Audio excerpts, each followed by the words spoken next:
Welcome to today's American Security Project webinar. This is an on-the-record conversation that will be available for attribution.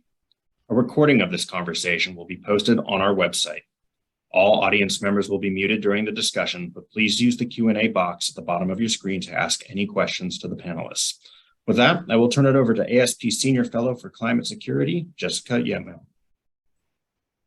Good afternoon, everyone. I am Jessica Alcott Yelmo. I am the Senior Fellow for Climate Security here at the American Security Project, and I am pleased to welcome Assistant Secretary for Oceans and International Environmental and Scientific Affairs, the Honorable Monica Medina. Dr. Medina has a long and distinguished career in public service, from Georgetown University to work at the Center for Strategic and International Studies, NOAA, and the Department of Defense, and now sitting at the Department of State. You have a wide portfolio. So maybe we should start there. This is, a very important week in the ocean world. Yesterday, of course, being the International Day for the Fight Against IUU Fishing. This week is Capitol Hill Oceans Week. We have the Summit of the Americas and World Oceans Day. So I really appreciate you taking the time to be with us here today. I'm thrilled to be here with you, and it's really wonderful of you all to host this important discussion. I'm looking forward to it. Absolutely, so are we. So maybe we could get started just by talking about your portfolio and your office, what you do, and how you work with the interagency to combat IUU fishing. Yes, of course. And let me just say again how wonderful it is to be with you all today and to have this event be part of this really big week on oceans in a really big year on oceans. We are the Bureau of Oceans, Environment, and Science at State, and I know that title is kind of a mouthful, isn't it? Anyway, it does, though, speak to how much we cover. We really are a global bureau within the State Department. We cover everything from ocean conservation to space, and we cover the poles. We have people working on climate change, on biodiversity loss, on science and integrity cooperation with other countries, and we also encompass health, which means we support the work of the State Department on the pandemic and on all health security. So we have a huge portfolio, but a whole lot of our time is really dedicated to oceans. And this is, as I said, a really big year when it comes to the ocean. We've had a series of meetings throughout the year. The first one was hosted by the French government, called the One Ocean Summit. And then we had a meeting on plastic pollution, which was actually galvanized by the threat of ocean plastics so that meeting was held at UNEA, at the UN Environment Assembly in March. We adopted an agreement to begin to negotiate a treaty on plastic pollution. Then we rolled into a series of negotiations leading up to a final set this year on the areas beyond national jurisdiction in the ocean, trying to prevent the tragedy of the commons from happening in the areas outside of where nations control the commercial activities within their what's called exclusive economic zones, their EEZs. So this agreement would cover the areas beyond those, all the high seas areas that are shared by the planet. So there was an initial set of negotiations, and we're trying to move to a final set in the fall. And then we had the U.S. Ocean Conference, our ocean conference that the U.S. had started, but now other countries have been hosting over the last 7 years. This year, the U.S. co-hosted with Palau, and there we announced $16 billion worth of commitments, 400 new different commitments, and IUU fishing played a big role in that. Now we're heading into the UN Ocean Conference. There's also a big negotiation happening at the World Trade Organization this week, culminating next Monday on fisheries subsidies. And all of these things, all of these meetings, whether it comes to how we handle high seas, where much of the illegal, unregulated, and unreported IUU or illegal fishing happens, to whether it's subsidies that underwrite that kind of distant water fishing that happens so far away from shores that we really can't manage it, keep track of it very well, or whether it's meetings like the plastic one where we're trying to eliminate this scourge of pollution that's reached every part of the ocean and is in our food web in the ocean. So we can't really, kind of make sure that the fish that we're able to catch is sustainable and healthy unless we address that. So we're trying to deal with all of these threats in the ocean this year, and it's just been one thing after the next, each of these meetings more important than the next. And there's one final one I'll mention, which is the Convention on Biological Diversity. The U.S. is not a member of that convention, but again, it's one where we're very actively engaged. And one of the things that convention is trying to do is set a global target of 30% of the ocean protected by 2030. And of course, if we protect parts of the ocean, that's exactly where we want to keep the IUU fishing from happening. So between that pledge of 30% and the areas beyond national jurisdiction negotiation, which would actually provide a legal basis for people being able to do it, and then work on plastics and ending plastics pollution in the ocean, we have kind of a big year, a big ocean year.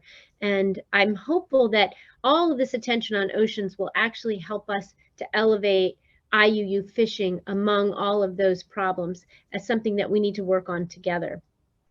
That's incredible. That is no small task. And I'm sure you have just a packed schedule, but it's exciting to hear about these developments.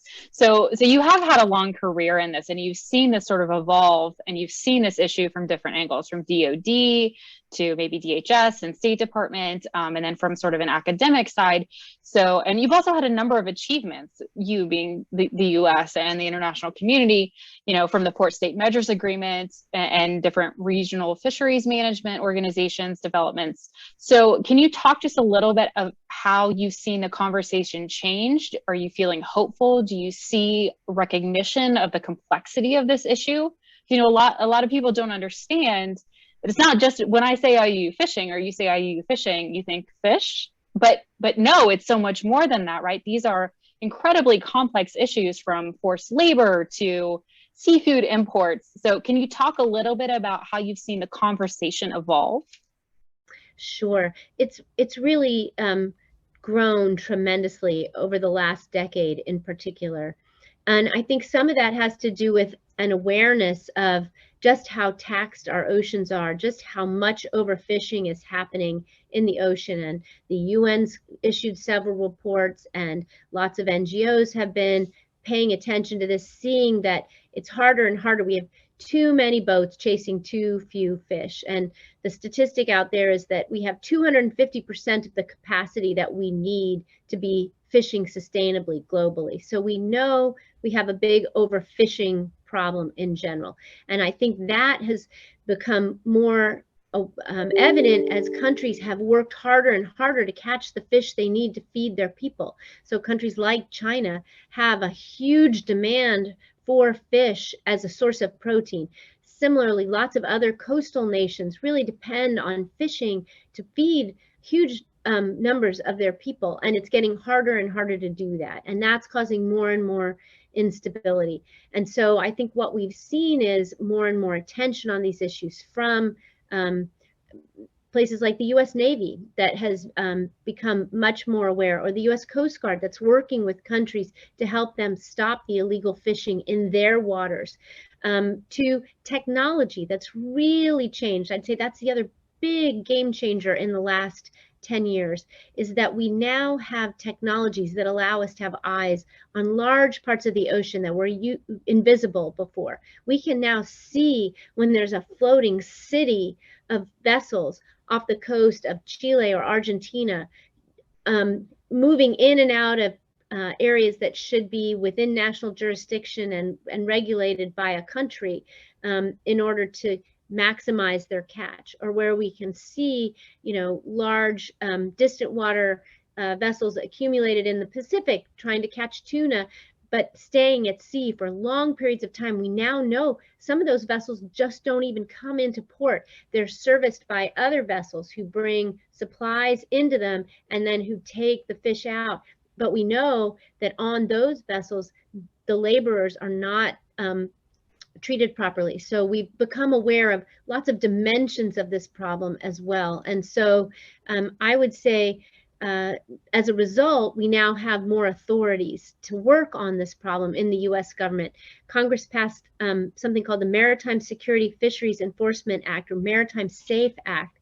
It's a wonderful way for the US government to be more engaged on IUU fishing. And we have an ability to trace certain species into our markets. And that's another great way for us to try to get a handle on this problem, because ultimately it causes instability when there's not enough fish to feed people in regions because it's being stolen by other countries who are also under tremendous pressure to feed their people.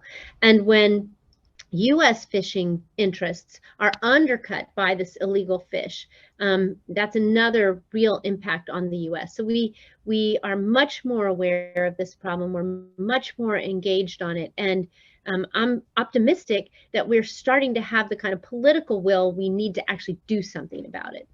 That's wonderful to hear. So maybe you could talk a little bit more about the role that the US could or should be playing in combating these IUU issues.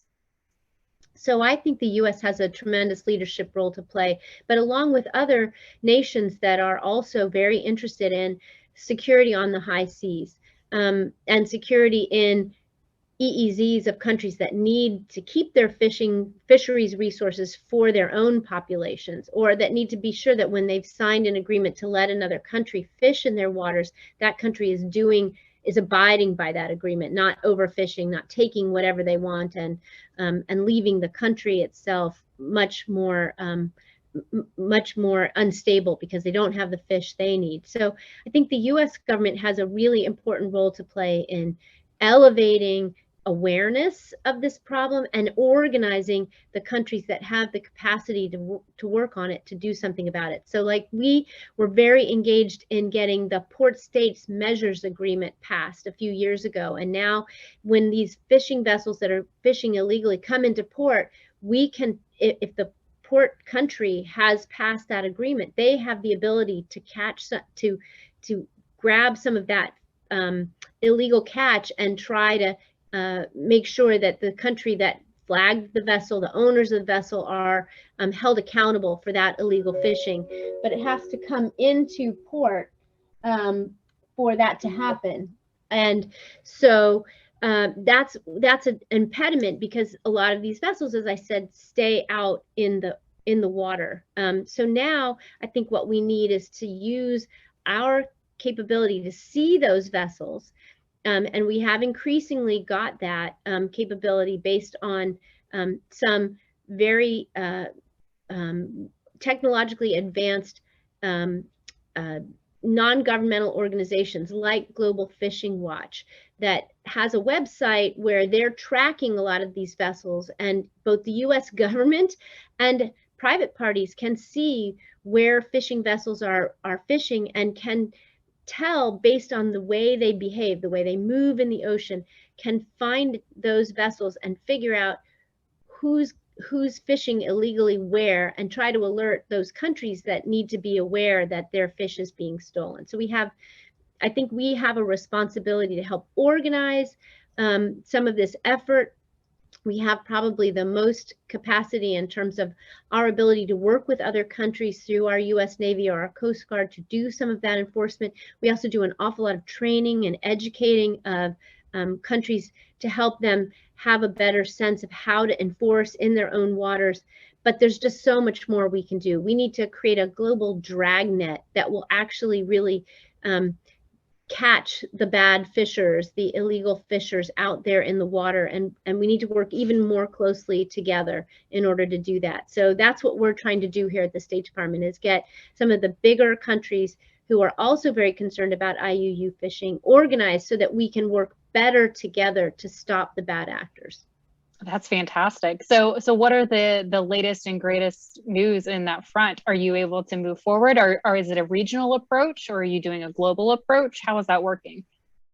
I think what we need to do is two things. We need to set global standards so that everyone has a certain level of transparency that they're required to abide by, and that goes for where they're fishing and also what the vessels are doing, who owns them, who flags them.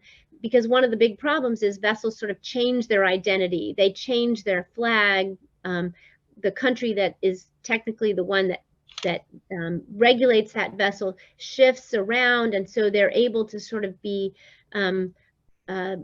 incognito. They change identities often so that it's hard to actually figure out, is that same vessel that was over there fishing illegally, is fishing here illegally?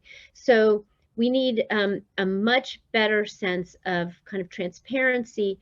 I also think we need at the regional level, so that would be global. We can't have different standards for different countries, and we need the same standards for vessels at the same size and that is engaging in the same level of activity. So it may be that there's a different standard for smaller vessels that are in country waters versus larger vessels that are doing distant water fishing, but we need a set of standards for vessel transparency.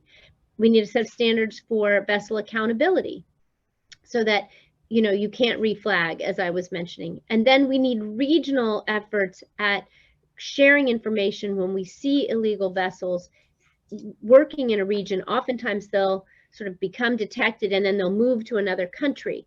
We need to be able to work regionally to stop them, even as they try to shift their activity around in order to evade law enforcement. If we can work at a regional scale to try and do collaborative law enforcement, I think we can then actually interdict and bring some of these vessels to justice. And really, so we need coordination regionally on the enforcement side, and we need global standards on monitoring and transparency. That's fantastic. So I want to go back to something you sort of touched on earlier, and that's part of the issue with IUU fishing, right, is how complex it is to actually enforce some of these things. So some of the activities may not be explicitly illegal. Transshipment is not explicitly illegal. Fishing just on the border of the exclusive economic zone is not explicitly illegal. So what are the plans, or how do we get at that? Because some of that, I mean, when you're sitting on right outside, the fish don't stay in one place, the boats don't stay in one place. So everything is moving and there are second and third order effects. So how do we try to get at that? I think there are a couple ways we can get at that. One way is what's already happening. This goes back to that Convention on Biological Diversity and 30% of the ocean being protected. If we have the sense, if we know and can draw red lines around areas that are protected from fishing activity by these kinds of high seas and industrial type fishing vessels, not from smaller say indigenous or community based fishing, but these large industrial sized fishing vessels. If we can create some big go no go areas out there in the ocean, not only will we protect fish stocks in critical places so that they can regenerate and we can have more fish to catch in general, but we can also make it pretty easy to catch the ones that are being illegal. And so one of the areas that we're working on is getting this 30% pledge done, and then getting this areas beyond national jurisdiction agreement in place so that we can create protected areas in high seas where no one country is in charge, but all of us are in charge. So if we can create high seas protected areas, we can also protect fish stocks and create a much easier enforcement regime for ourselves. I think the other way is to harmonize the rules and regulations around transparency and traceability of fish through the supply chain. And if we can do that, I do think we can really get after that elusive problem. The third thing we can do is work with the regional fishery management organizations. So out there in these high seas areas, there's also a lot of management of fishing. The problem is those RFMOs, regional fishery management organizations, don't have a lot of enforcement capability, don't have capacity to actually enforce the regulations that they put in place. That's another problem. So we need to create places where there's go, no go. We need to create transparency in the seafood supply chain, and we need to do better enforcement of the places in the high seas where there is, management, but no monitoring and enforcement that's really effective. And I think if we work really hard, we're going to narrow it down to a set of vessels that are the worst actors. And if we can get those out of the water through this cooperation and setting these sort of global standards, I think we can go a long way to stopping this problem. Absolutely. I think we have time for one more question, believe it or not. We're almost out of time, but I want to get to it because it's from Sally Gozell, who I believe is at the Stephenson Center. And she writes, as the war continues in Ukraine, Russian caught pollock, crab, and salmon are entering the U.S. market labeled as Chinese product because they are processed in China. On June 24th, a Russian seafood ban will go into effect in the U.S., but despite the ban, Russian caught seafood will still be able to enter U.S. commerce. So can you talk a little bit about that and about expanding SIMP traceability programs? Yes, I got to tip my hat to Sally because she's written extensively about this and really brought it to the government's attention, and we're working on it. It is a challenging thing because we don't have that kind of full traceability that we need in the seafood supply chain. If we did, we could more easily catch this bad, this Russian fish that we want to exclude from our market. We could catch it in the supply chain, but we don't have that kind of transparency now. And I think this just highlights the problem that we see more generally throughout the world. As we're looking at trying to stop Russian imports, we don't have a way to do it now. So I'm hopeful that with people like Sally's help, we can figure out the solutions that we need in order to get a better handle on all kinds of illegal fish coming into the U.S. government, not just Russian fish. But that's clearly going to put our, put a bigger spotlight on the problem, which is great. Great, and hopefully ASP can be facilitating that conversation and that work as well. So I want to give you the floor for the last few minutes just to talk about your hopes for the future. This is a big year, like you mentioned, for this issue and this whole maritime security area. The U.S. Coast Guard has called this, the #1 maritime security threat. So I want to give you the opportunity to share your hopes and maybe exciting programs or what you think we can stay tuned for the rest of this year. Well, thanks for the chance to have, to highlight what the U.S. government is doing. I think, we have a lot of great activities underway, whether it's our seafood monitoring inspection program, SIMP program, or some of the work that USAID is doing to try to help create better management of local fisheries in developing countries. There's a lot that the U.S. government is already doing, but we need to step up our game. We need to do a better job of creating the kind of dragnet that I talked about, this sort of comprehensive effort at finding the worst actors out there in the ocean and taking them out of the ocean, because right now they're doing tremendous damage to fish stocks and to stability on the planet, because we need fish stocks to be not depleted. We need this protein as a place for hundreds of millions of people all around the world. So what I hope the U.S. government can do is galvanize action around ending illegal fishing over the next few years, hopefully in the next decade, using the best technology and cooperation and an increased sense of urgency around the need to stop this kind of fishing. I think we can get there. It's hard to imagine in this day and age that the kinds of things that are happening out on the high seas are happening with the illegal labor problems, the kinds of human rights violations that we're seeing, and the kind of wholesale depletion of fisheries. And I'm really confident that we can do it, particularly as I work with different parts of the world. We've been to the Pacific recently for the U.S. Palau hosted Our Ocean Conference. And there we heard from island nations how much they need our assistance in helping them secure their ocean areas. They're small land countries, but their ocean is their country. It is where they develop a lot of their economy. It's where they feel the most vulnerable, because they have a hard time watching and seeing their big territory out there in the blue. So I do believe they're very interested. I know the same is true on both the east and the west coasts of Africa. I know the same is true when you look at the Eastern Tropical Pacific. 4 countries have just created a large-scale connected set of marine protected areas: Colombia, Ecuador, Panama, and Costa Rica. It's called CMAR, the Corridor for Marine Protection. And they're very interested in helping us stop illegal fishing, which is associated with the drug trafficking that comes up that part of the world into the US. So I see this as a really important security issue.